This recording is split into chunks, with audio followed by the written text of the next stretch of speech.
Good morning, everyone, and welcome to the latest in the series of Flexible Space Association Workspace Wisdom Webinars. I'm Jane Sartin, Executive Director of FlexSA. I'm in Glasgow today at Clockwise as we're on a bit of a FlexSA tour, and I've been in Newcastle and Edinburgh the last couple of days.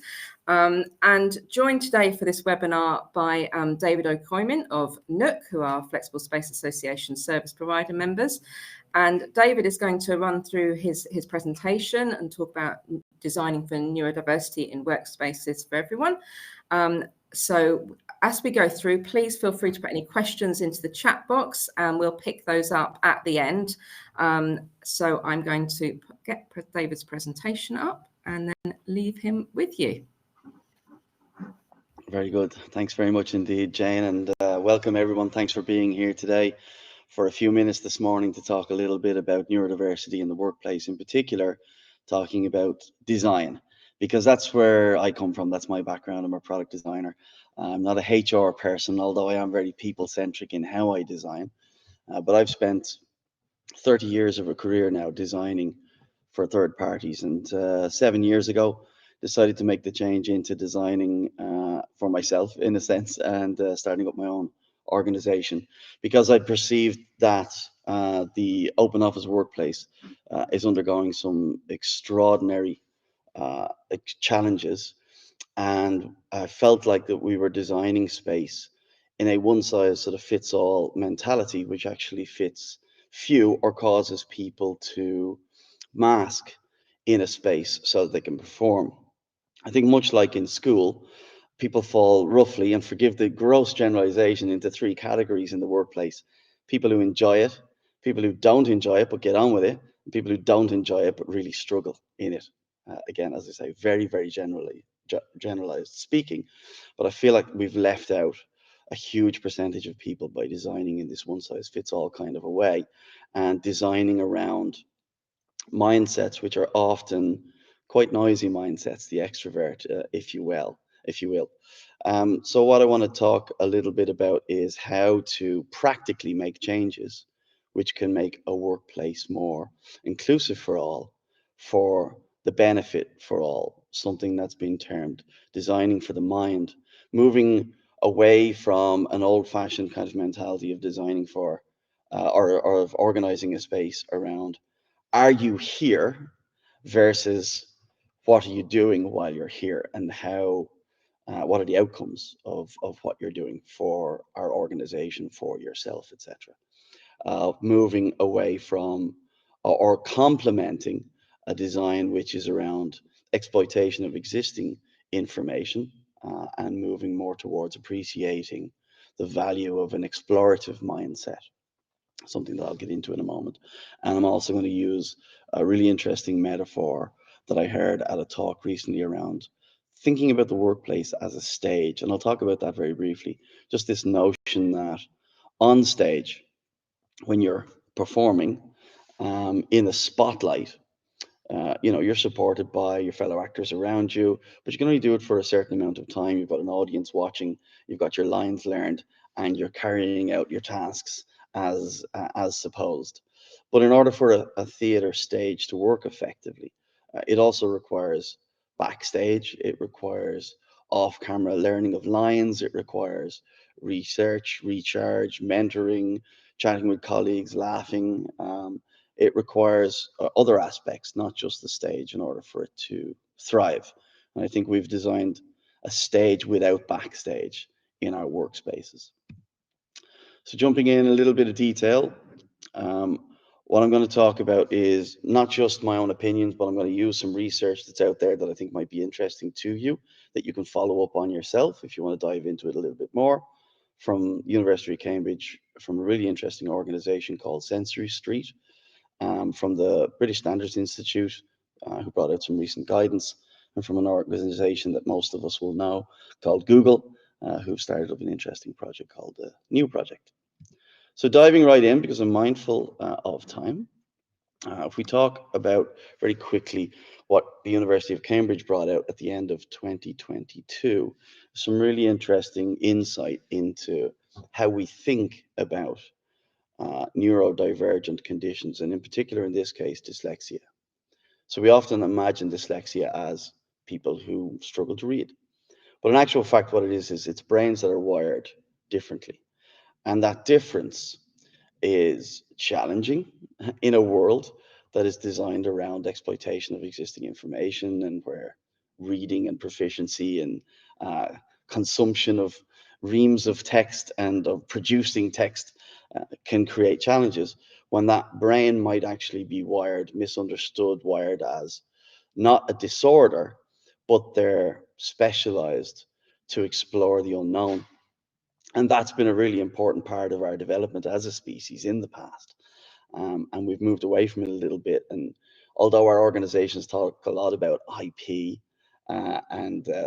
how ideation is incredibly important, and water cooler moments and all those things, we forget that there are particular brains out there that are very attuned to that type of exploration that you're describing, that can work very much by gathering a whole bunch of different streams of information in different ways, and then almost imagining paths to solutions almost in a quantum way, like thinking about things like a cloud, and then you can imagine different solutions jumping out at you, as opposed to a process ordered system that we tend to lean towards in our organizations.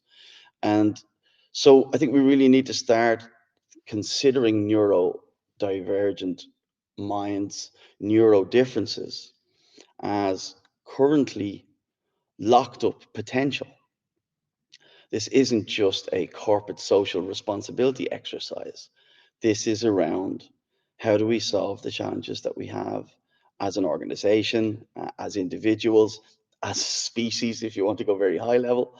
And we're not going to be able to solve those challenges without unlocking the potential that is currently locked up, because we've created a theater stage type of mentality where only particular minds can perform to the best of their ability on that stage.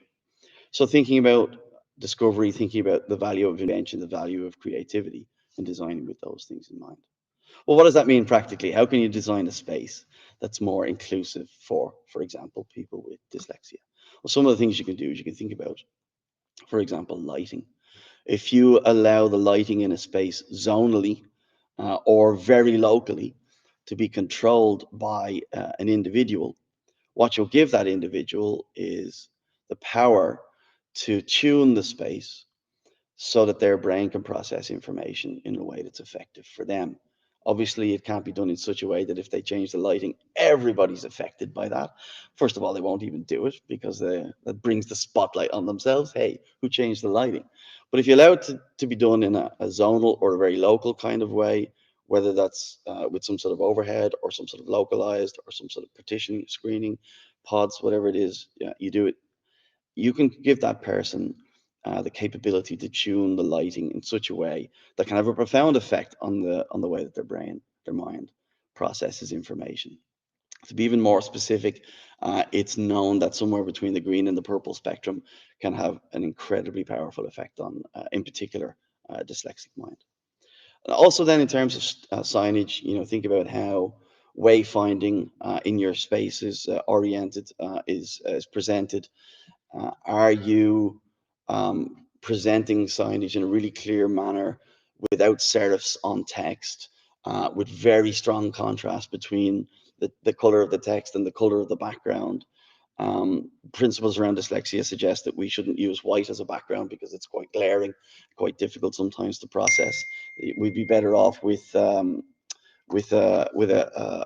pastel color as the background, for example.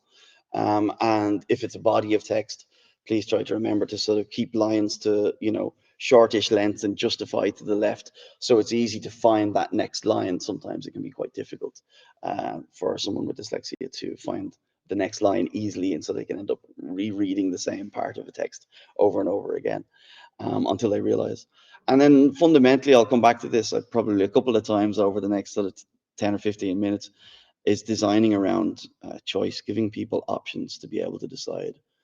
For this task, I'm going to sit over here because this area has the vibe that I need right now to get in the mindset that I need to be able to complete that task.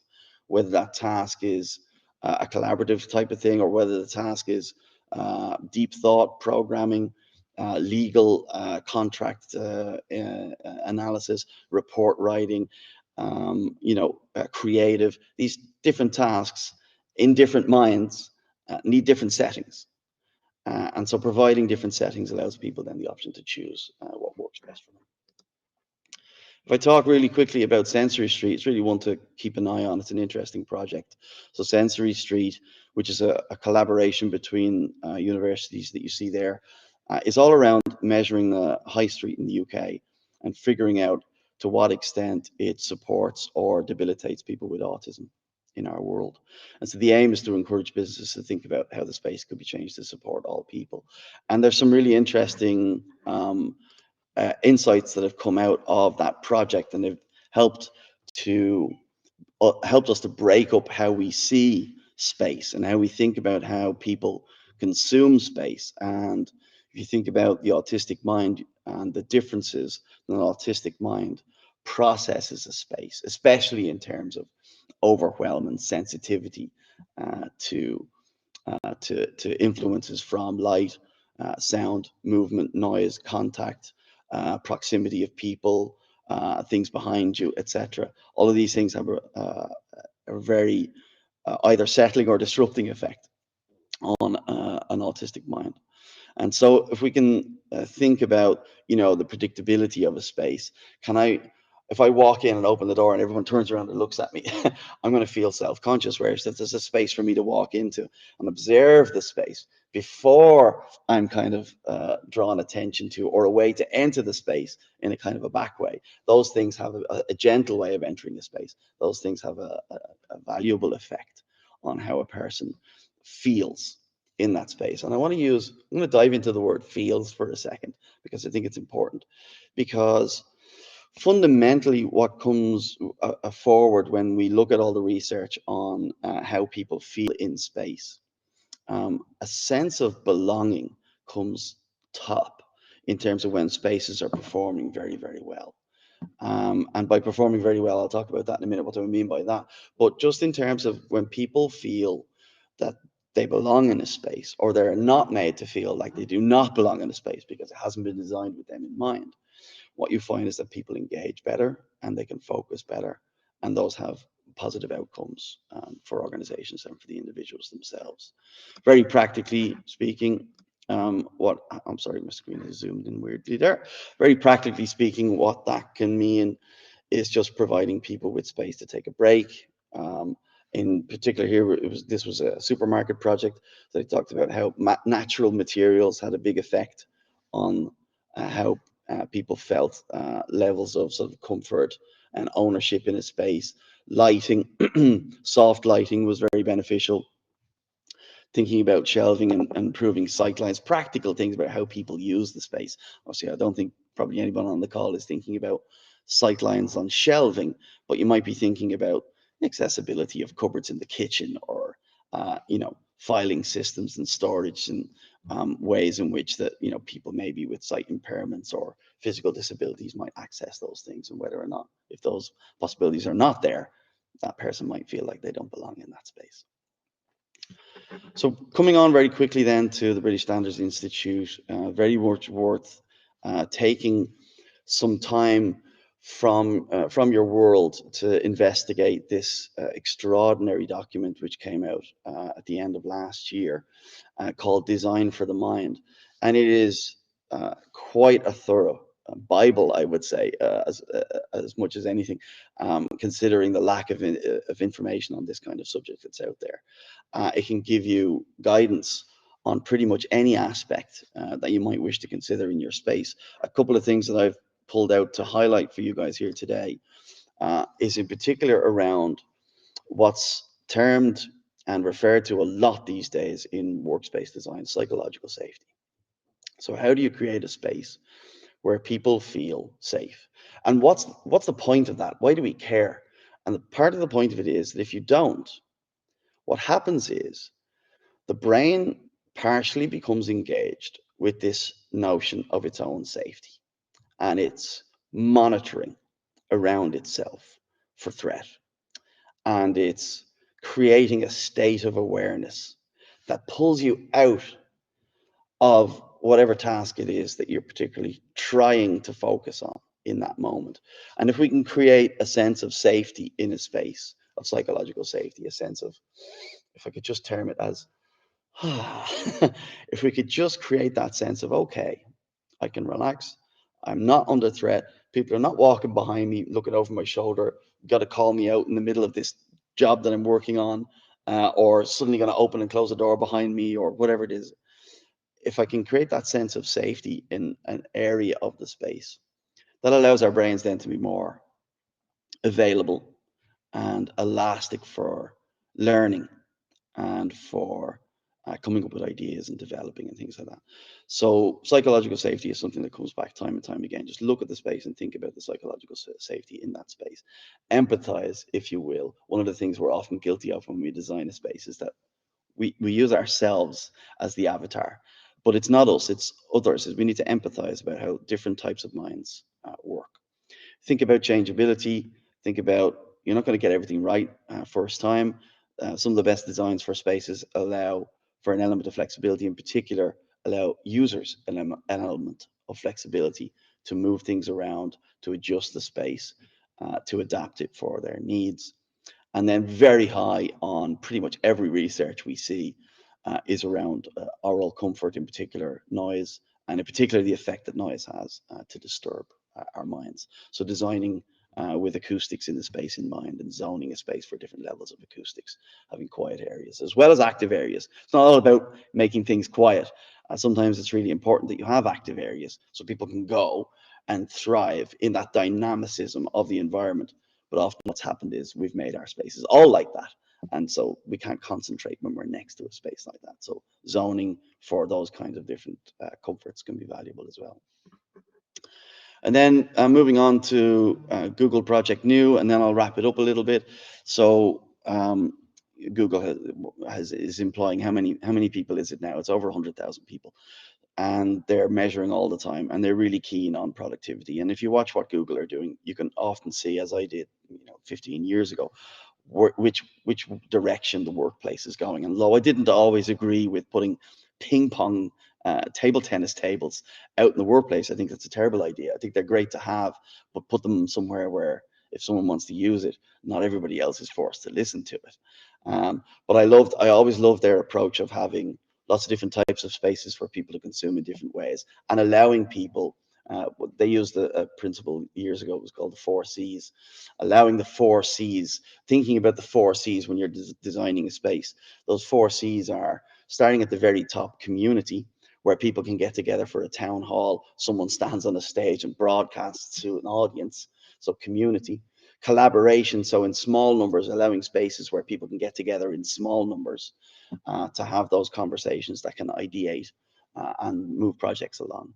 Concentration, which is oft forgotten, allowing space for people to get into their deep focus and pay attention to a deep task that, if they get disrupted from, could cause them, to lose an hour trying to get back into that space, so they may not get back into it again easily. And then the last one, which is usually totally forgotten, is compose. So the 4th C, compose, means providing space for people to just take a moment, get out of whatever it is that they're struggling with. It's almost like, when you get your best ideas in the shower or while you're running and things like that.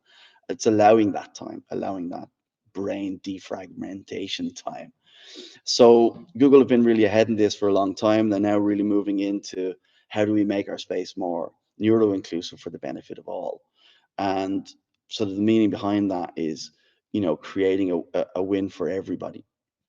And so some of the things that Google recommends that I pulled out for to show you guys today is talking around, in particular, color, the impact that color has on an individual mind, using color in a way that is powerful and is communicative about what the purpose of an area is, perhaps, or wayfinding, but also being mindful, that colors have a particular impact. Green makes us feel connected to nature. Red can signify danger.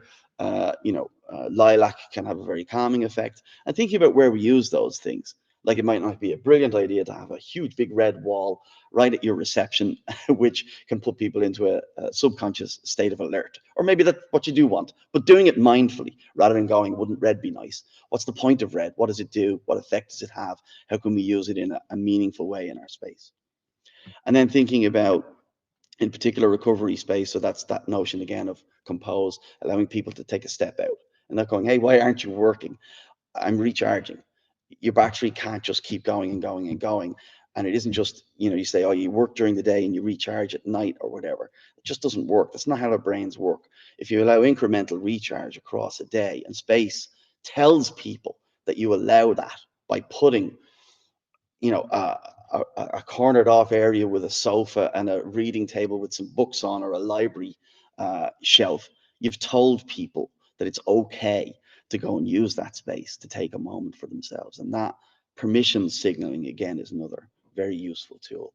And I've always been impressed with how Google are not afraid to use things that other people would maybe shy away from, like the notion of play as an important creative tool, and also taking sensory tools from special education needs world, like bouncing stools that allow people with ADHD to fidget, or fidget toys that allow people to sort of mindfully fidget, and so that their brain can stay focused on tasks while their hands are maybe doing something else. So using those types of tools to bring in those kinds of solutions from other spaces into the workplace for the benefit of all.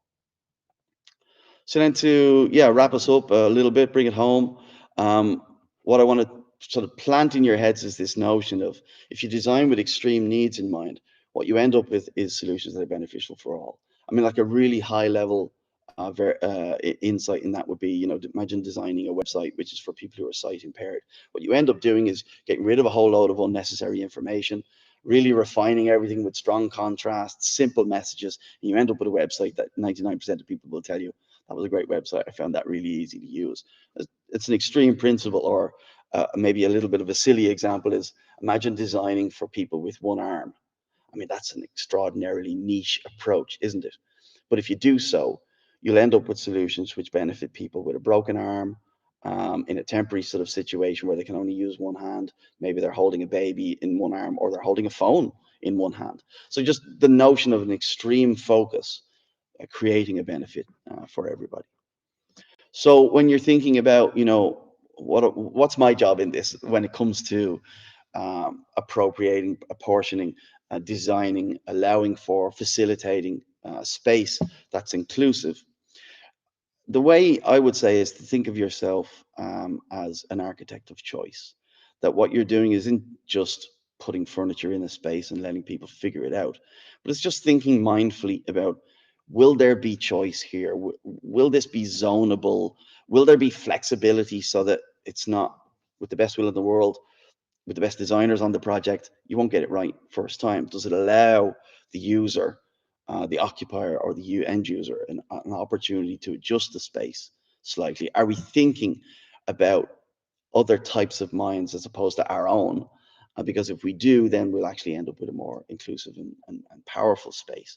And might be mindful that we're not just building workplaces, we're building communities. If people feel a sense of belonging, they'll connect with each other better. And if they connect with each other better, they'll stay longer in an organization. So in what's being termed, what do they call it? The war, the talent war, is that what it's called? So in the war for attracting and retaining talent, space, the workspace is an incredibly important and powerful tool. And it's being interviewed as much as you're interviewing prospective employees. So keep those things in mind. I hope those were some insightful, useful tips. There's my contact details there. For anybody, please feel free to reach out. I'd love to help you unlock space and unleash minds in the future. Thank you very much, David. So if anyone has any questions, please do put them in the chat box now. I think there was an awful lot of things to think about, and perhaps particularly just thinking through the sort of choices that are made, that isn't just necessarily picking colours that go together or furniture that looks nice. It's having a bit more of a think about how it's going to work in practice and impact on different people.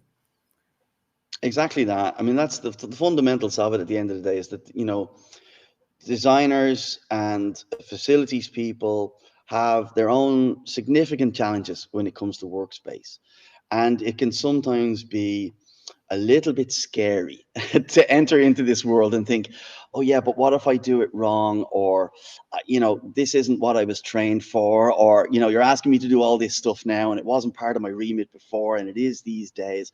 But it isn't that scary, actually, if you just boil it down to involving people in the process, designing for choice, and looking at some of the guidelines that are out there and putting somebody on the team, to just create a little bit of awareness and have a look at what others are doing, look at other buildings that have done it well. And there's a few out there that are worth mentioning.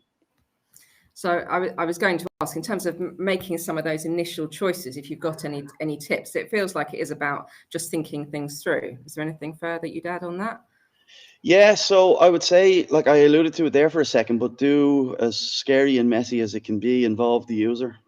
So, who are we designing for? Is this a banking company? Well, they're going to be full of a particular type of brain. Is this a marketing company? That's going to have a very different kind of brain. Are these salespeople? Is this a technology company? Just having a think and connecting to the users and figuring out what's going on, evolving people from those organizations, or from those teams that are going to use the space. I think that's one of the biggest things that I've seen have a powerful effect, because if people are involved, they feel a sense of ownership. And then when things go wrong, it's not like, oh, you did this wrong. It's, oh, we collectively can improve this, So thinking about that, and I mentioned looking at others, I think it's worth having a look at. There's some new buildings coming online now. Bureau Happold are doing an amazing job. They were formative in the British standards guidance. And so if you have a look at some of those things that Bureau Happold are doing, have a look on their website. There's some case studies around designing inclusively as well. Okay. And is that BSI standards document a publicly available piece of work? It is indeed. If you just search BSI Design for the Mind, you'll come up with it and be able to download Right. it. It is, however, 127 pages. So it's worth also having a look maybe for some blogs which, pull out some highlights and things like that. Yeah. Okay. So maybe it's fine. We'll link to it when we put out. We always share the recording of the webinar as well, so people can check that. So we'll find that and link to it as well. So once people have done the work and think, oh, that's it, we've done it. Are there any ways of measuring whether it's been successful, what they've implemented? Oh gosh, it's always such an interesting question about measurement, because it does depend on what your practices are in this regard anyway. What are you already doing to measure, your workspace? And there's different, what do we mean by success too? I think there's sort of short, medium and long-term successes, aren't there? And part of what we're doing here is it's an exercise in moving away from short-term thinking into sort of medium and long-term thinking. So what are the measurements you can look for? Well, part of it is more people attending site. I mean, it's one of our huge challenges right now. How do we get people back to the office? Well, this is a direct path to getting people back to the office. Look what we've done with the space. Look how it does actually belong to you. We've done it with you in mind. You'll also notice fewer sick days. When people do feel a certain way in a space and it is more conducive to good work and a sense of achievement, that reduces the likelihood, not just the likelihood, but the actual need for sick days. I think it's also, worthwhile to look at measurement in more practical terms. Are you using things like, indexes like Gleesman, or are you canvassing people? Do you have a council of users in your organization which feeds back into facilities and HR? Do we allow anonymous feedback somehow in our organizations? Because if you don't, you won't be getting necessarily honest answers. So little tips and tricks like that to try to uncover how people are really feeling and the behaviors that they exhibit in the space. And we've just had a couple of questions just coming in as we're about to wrap up, David. So you're not getting away yet. No rush. So I think one of them is, yeah. So do sensor affect neurodiverse minds? Question. Absolutely. So much so, to the extent that it's such a neglected and ill understood area for investment. And there's some really beautiful projects that are happening out there now that are all around how can we use scent, first of all, creating neutral environments that don't force people into particular states of mind or to react in certain ways, or zoning, again, coming back to zoning areas for particular scentscapes. The scentscape is a thing, and being able to allow people then to move from one area to another, being mindful that we are people and we are human and we do generate our own scent, and having a space that aerates in such a way that it's not disturbing for other people. When you have a density of people, that creates a certain aroma in a space too that can be detrimental. Using in particular the principles of biophilia and natural scents, and cleansed, purified air, but also using scent generators in a space. It's said that, and not said, but it's been shown that you can induce in people a sense of hunger by imbuing a space with certain scent. So you can drive people towards nutrition if you have a mindset that's like pretty, people are not maybe lunching in the way that they should, or looking after themselves in the way that they should. You can also use scent when people are learning. If a space has particular scent when learning, when that scent is reintroduced again at a later date, it helps the brain to connect with the learning and bring those lessons back to mind as well. So yes, it has a profound effect on neurodiverse minds. Sorry, and also just for your understanding too, when I talk about neurodiverse, I talk about everybody, and under neurodiverse is neurodivergent and neurotypical. And again, I mean, it's a spectrum, so there's a huge overlap in those things, but neurodiverse is going to catch all for all of us, and neurodivergent then is your autism, dyslexia, ADHD, etc. And certainly the question on fragrances and scents is very relevant to many workspace operators who have brought in their own, they've chosen scents to put into reception and other areas. So it's perhaps more relevant to our sector than we might automatically think. So, and it's a great tool, actually. Yeah. So not only on the one hand is it potentially detrimental, but if you deal with it, you could really be boosting performance in the space. Yeah. And we've got a suggestion here for the GMB unions thinking differently at work as an information source. Is that one you're aware of? It's not, no, so I'm going to look it up straight away. Thank you very much for that. This is why I love these talks too, because can't know everything, and I love, the whole notion of sharing. So please don't just reach out to ask things. Please reach out to tell things as well. I want to know your own experiences. Great. Well, that's coming through from a fellow FlexSA service provider member, so it's always good to connect up on these things. Well, thank you very much, David. That's been really good. We've packed a lot into that, I think. So just to let everyone know that we've got our next Workspace Wisdom Webinar coming up on Wednesday, the 1st of May, when we'll be looking at the diversity of these subjects. It will be attracting and retaining staff in flexible workspaces, and that's with another of our members, Belang. And then I can't let the opportunity pass without reminding everyone that our conference and exhibition comes up on Tuesday the 14th of May, and all that information is on our website now. So thank you very much, David, and have a good rest of the day, everybody else. Goodbye. Pleasure. Thanks very much, Jane. Bye-bye.